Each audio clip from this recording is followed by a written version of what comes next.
Will your Roth conversion be penalty free? Well, if you're someone who is unsure about that particular question, you have definitely come to the right place, because we're going to provide you with a map for you to follow to ensure that your Roth conversion stays penalty free in our financial freedom video. So stay locked in. Hi, my name is Carson Graves, certified financial planner and president and CEO of the Retirement Education Center. And my name is Andrea Graves, Director of Operations at the Retirement Education Center. For additional concepts on how to maximize your retirement, please subscribe to our YouTube channel and hit the notification bell to be notified when we upload new videos. We want to welcome you back to our channel. Well, Carson, today you're diving into a super important question, and that is, if someone is considering doing a Roth IRA conversion, will it be penalty free? Yeah, Andrew, I do a lot of these types of conversions for my clients. And for those who are watching, this could be a very smart move for you. But like anything in the tax world, Andrew, and the finance world, it doesn't come without questions. And of course, it doesn't come without complexities. So today I am going to break down step by step rules that you need to follow to make sure that if you are considering doing Roth conversions, when you do them, you do it without penalties. But before we get into all of that, there are two rules that I'd like to give you about retirement income. And Andrew, what are those two rules? Well, rule number 1 is to never run out of money. And rule number 2 is to never forget rule number 1. Okay, so let's go ahead and jump into our lesson today to talk about how you can make sure that if you're going to do a Roth conversion, you're going to do it without incurring a penalty. Well, Carson, now before you dive into whether someone will face penalties to do a Roth conversion, could you quickly review what a Roth conversion is? Sure, Andrea. A Roth conversion is simply taking money from a pre-tax account, like a traditional IRA. This is money that has not been taxed before, or traditional 401k. Again, money that has not been taxed, and converting that over into an after-tax account, such as a Roth IRA. Now, when you do a conversion, you will have to pay taxes on the amount that you converted.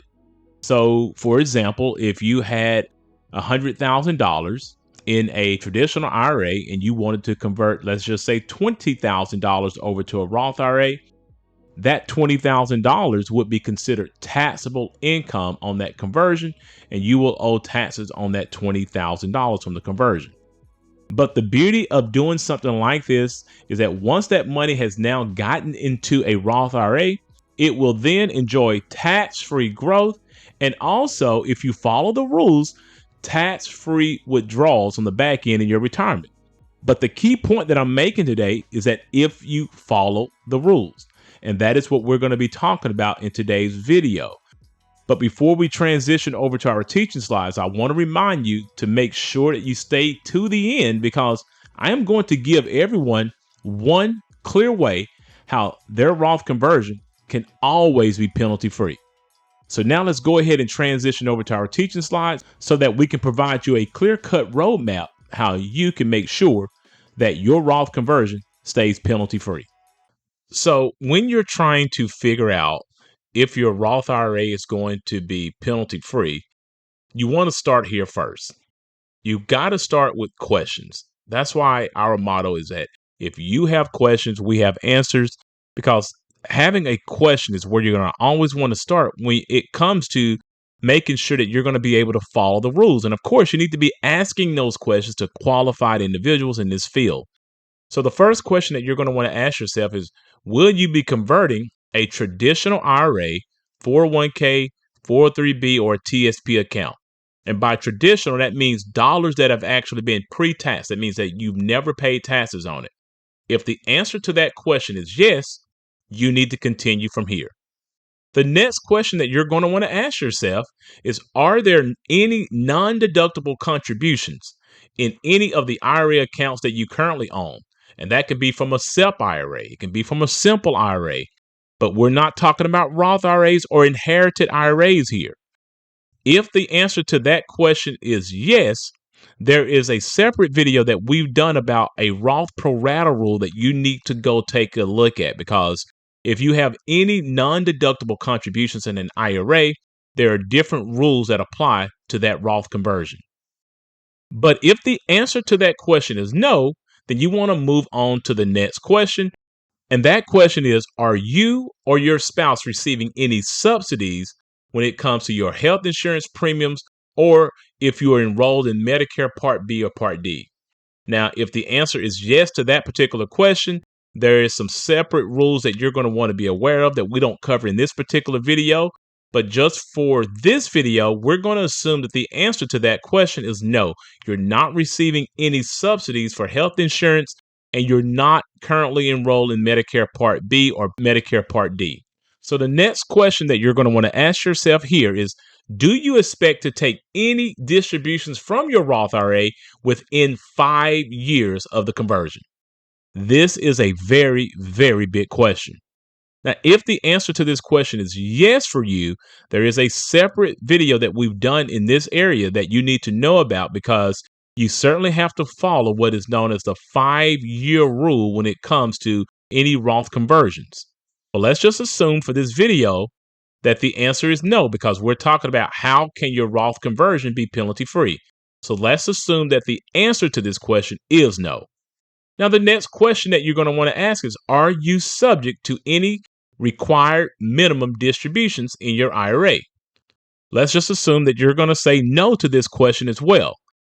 Now, if the answer to this question was yes, you have to understand that you must first take your required minimum distributions before you can then do a Roth conversion. So just be aware of that. But in this particular video today, we're saying that you're going to be answering no to that particular question.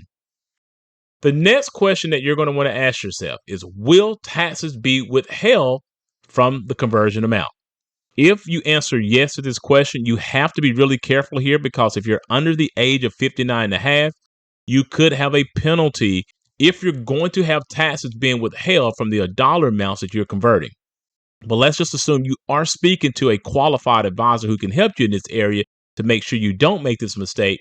And let's just say that the answer to this question for you is no. Now, if your answers were fully aligned with the answers that we gave to you in this video today, well, I have good news for you. Your Roth conversion will be taxed at your ordinary income tax bracket, but it will not be subject to the 10% penalty if you have followed all the rules that we've aligned in this video today. So that is good news. So the last tip that I want to give you today is to let you know, how can your Roth conversion have a penalty assessed to it? Well, here's the answer to that question. If you are under the age of 59 and a half, and you also want to withdraw the money that you've converted before 5 years, you could be hit with a 10% early withdrawal penalty from that conversion. And of course, this is always something that you're going to want to avoid. All right, Carson, so what's the moral of this video? Well, the moral of this video is pretty simple, Andrea.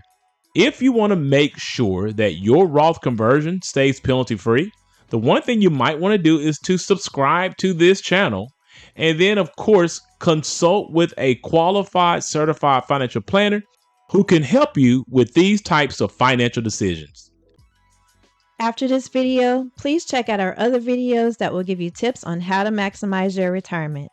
And if you like this video, please give it a thumbs up, subscribe to our YouTube channel, and share it with a friend. Thanks for watching, and remember, if you have questions, we have answers. Please note that these videos are created for educational purposes only, and that you should always seek out your own financial advisor, your own tax advisor, and your own attorney regarding your personal situation. Also, if you are looking for an independent fiduciary advisor to help you with these types of complex financial matters, we highly recommend that you utilize the links in our description below and go ahead and schedule a 1-hour free consultation with us today.